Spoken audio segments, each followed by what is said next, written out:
So this weighs this plus this. Yeah. We are getting our Sprat certificate here at Mark Hanna's Sway Mechanica. I got it right. There we go. Playground. And basically, he's got Ronins, and I've never seen one in real life, except literally right now. So we're going to ask him how not to use it. He actually repairs them, and we're going to find out why he keeps needing to. Indeed. What is a Ronin, first of all? The Ronin is a cordless, battery-operated personnel lift, and has a capacity of 400 pounds.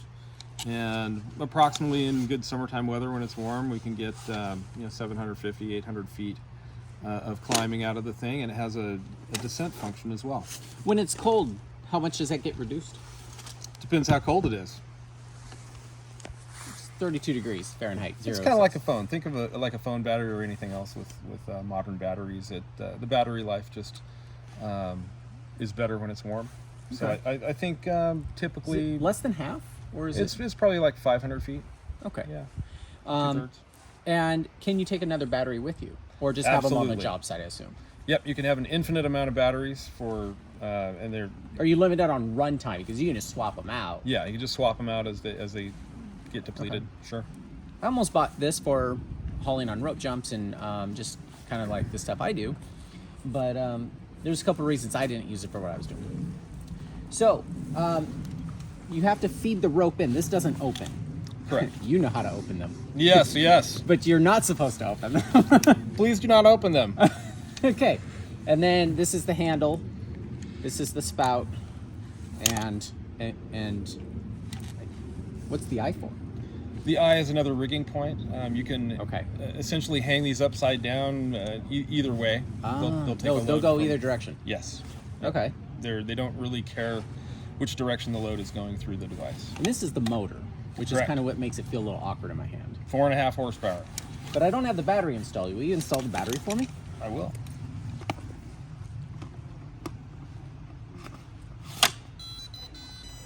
Oh gosh, Fancy. it's how heavy is this? 25. I'm getting weak. So it goes through a little diagnostic program when you put the battery on, and those are the noises you heard. That's an indication that That's it's a good thing. operating normally. That's a good Yes. thing. Okay, max battery clip load, 5.5 kilograms. What's that mean? Oh, don't clip to this. Yes. We Oh, don't want to that's use like that a- as a tie-in point. Like a little leash for the battery. Correct. So you don't drop it 30 stories. Right. Not a rigging point. Definitely not. It Thus the sure warning. looks so similar to this. Okay, now what really stirred this episode was I watched episodes about this before I almost bought it, and everyone just makes it look so easy, and they go, But you told me people get things stuck in here.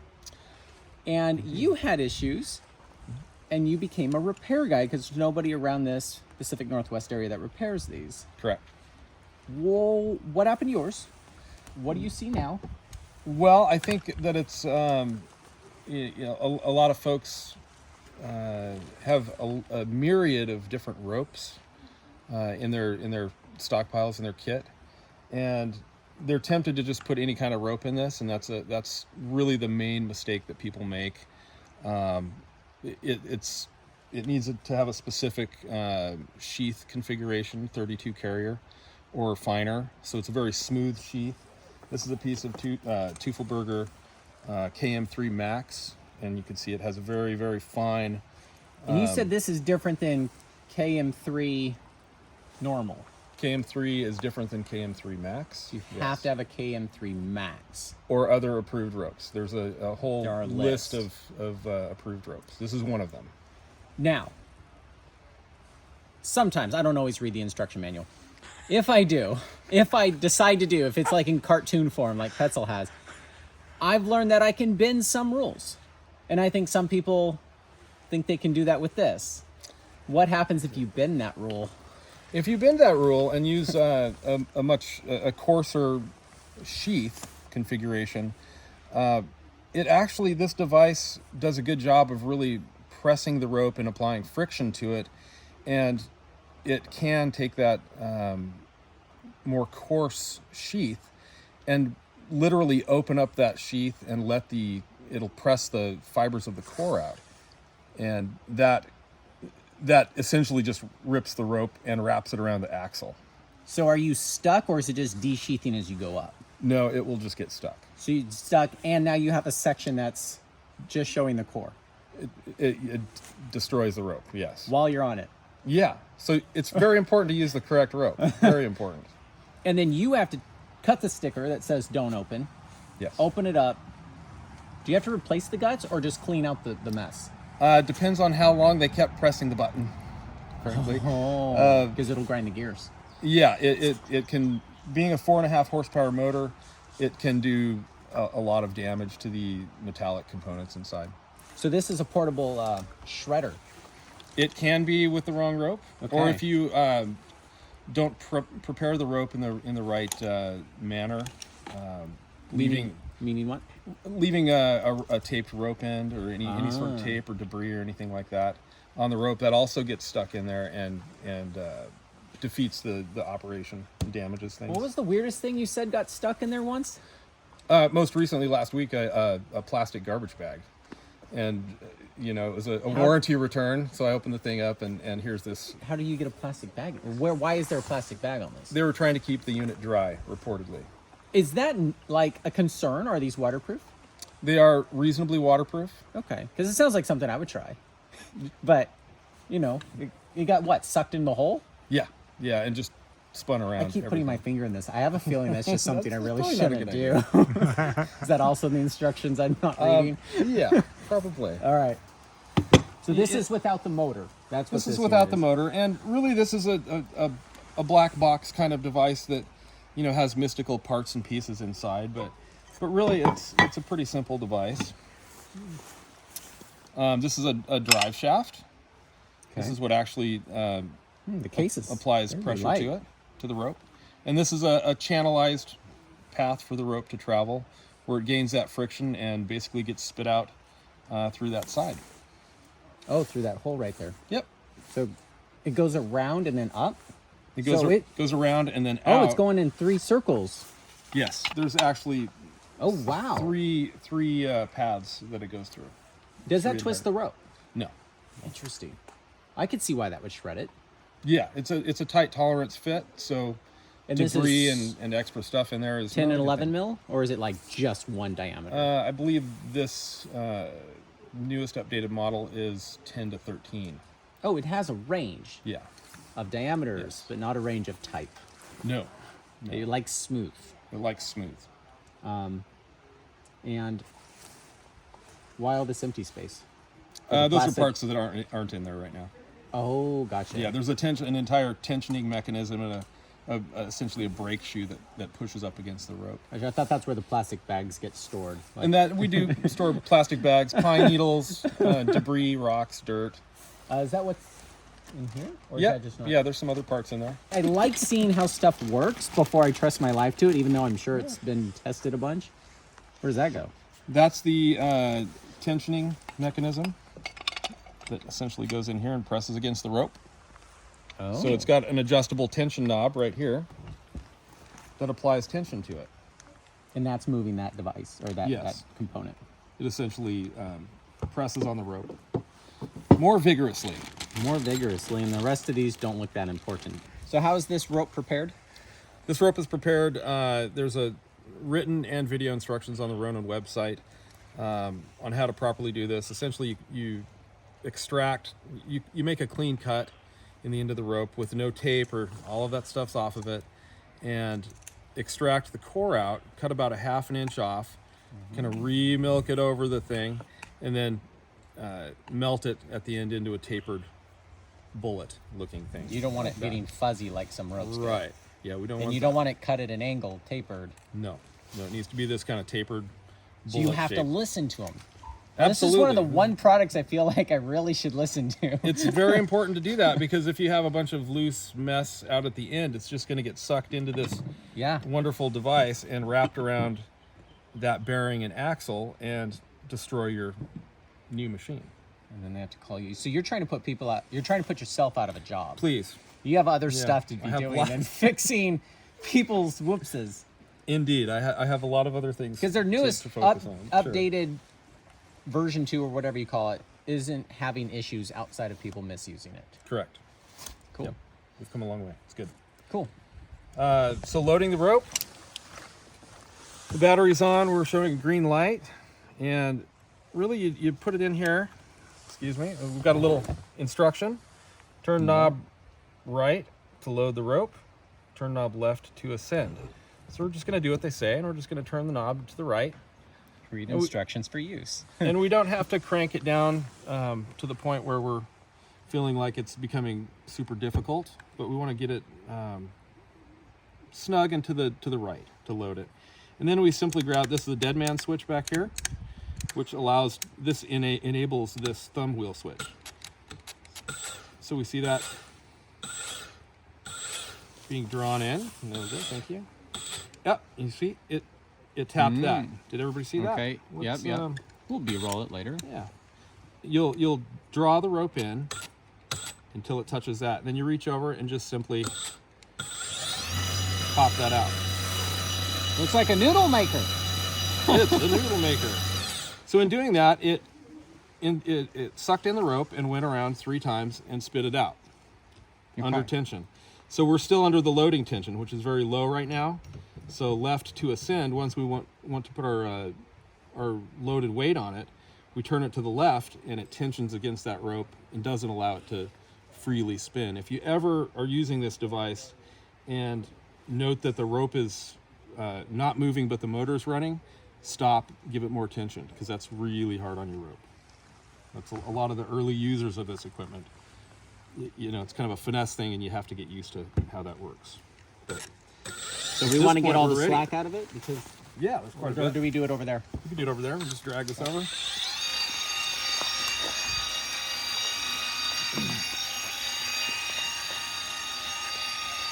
Wow, that's nice. And that's it. You just click to it. Hold on. Don't tell me. I should have a backup. You definitely need a backup. This is not a piece of personal protective equipment.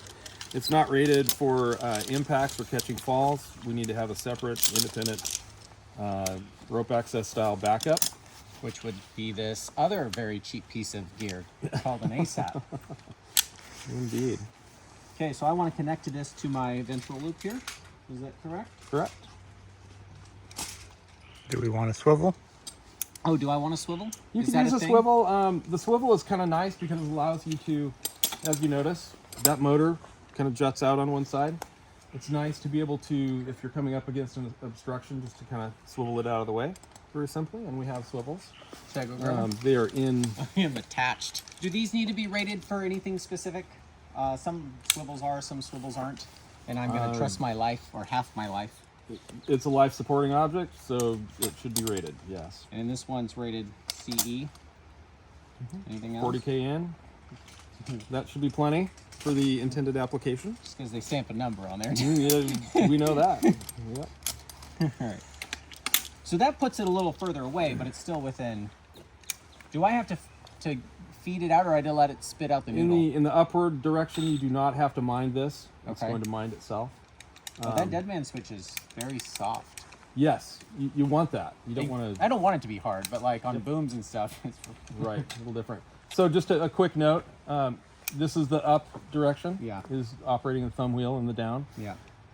And to come down, you control this just like any other descender or braking device with your, let's say, your right hand, if you're right-handed here, and operate, just kind of reach down and back behind this to operate that descent lever.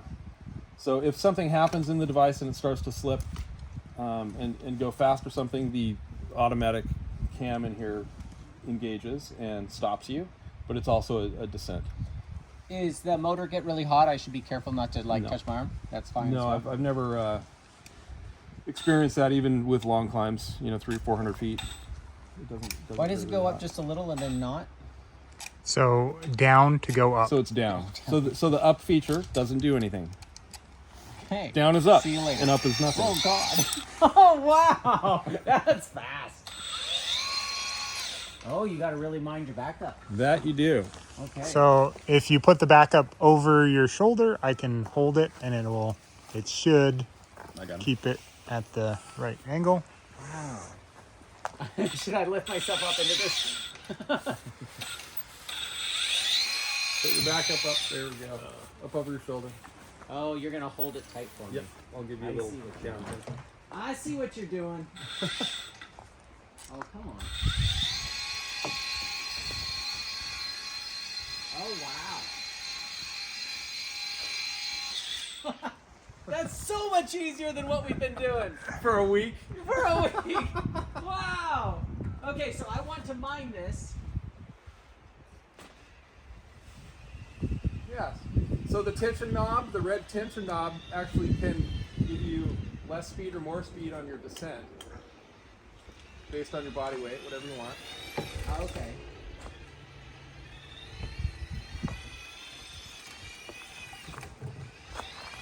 Wow.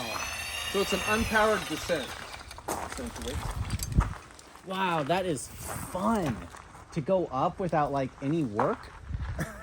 The only time I've experienced that is when we're rope jumping and we have like 15 of your friends hauling you back up. Yeah, it's pretty effortless. So I could tell like if you're under something, you can there's Yes. a way to screw this up. It's a very powerful device. You can hit and- yourself up. Yep, you have to be careful with it. Does it chew your rope up? Not if you operate it properly, use correct tension and the right rope. I get great use out of this rope, and any of the approved ropes are. And you Or get long-lasting. you'll get 800 feet out of this guy. Oh yeah. What happens if you're being dumb and you go up against your knot? Right? Because I was within like 2 meters of my thing. If I just kept going and I wasn't paying attention. Sure. So the device has a 400-pound capacity. At about 500 pounds, it enters into a fault mode. So it'll make some noises, and the battery starts doing a yellow caution kind of flashing thing. Will it grind the rope? Because No, it'll actually stop. it'll slip.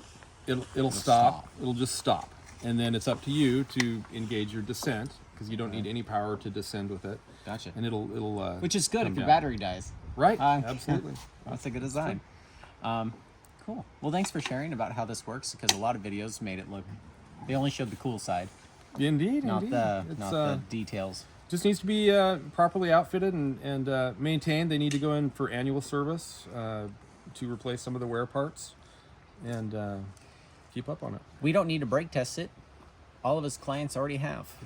So, and they're expensive. So you're welcome. Now we'll go to a story where somebody has actually used this and destroyed it themselves. Story time, yes. Hi, I'm Andrew, and I have a story, more of a life lesson about the Ronin. I am a window washer, and this was our first time using the Ronin. It's me and another guy, and he was down in the street level, and I was up on the roof operating the Ronin. Lifting him. Lifting him. He does not have the Ronin on him. No. Okay. So I have the Ronin on me, and I'm operating it. So we're communicating through our phones, and he gives me the green light to ascend him. And as I'm ascending him, the Ronin starts kind of going haywire. The rope kind of starts jamming up. Is it making a and weird noise? Making weird noises, not moving, and then kind of shifting down, going back up, and then just completely stops. And so I'm kind of freaking out, and I call him back, and I tell him, you just need to get down right now. And so rappels down to the ground, comes up, we inspect it, we're yanking on the rope a little bit, and just the rope pops out, just completely like blown in half. And It grounded. It grounded to pieces. It just grounded to pieces, Okay. and then the rope that he was hanging from was just wedged in between the teeth of the rotor, whatever it because was called. the tail that came out was not connected to the. It was not connected. Whoa! But he was able to rappel to the ground using His backup. his backup rope Yep. because they have 2 ropes in industrial rope access. You have to. And well, it's good. It's a good student that you Right. did. So why did the Ronin eat your rope for breakfast? It was the wrong rope. So we thought we had it down. We watched a YouTube tutorial the night prior, and it was the wrong rope. Brand new $600 rope we haven't used before, and just was the wrong rope. And you had to repair your Ronin. We had to repair the Ronin, and we had to get another rope. Another rope. And you and another guy Yep. did not. We weren't able. Make money that day. You We did couldn't. not make money. We had to go home. Sounds like an expensive lesson. If we save you an expensive lesson, click the thing that looks like this and make sure you use the right rope. Cheers.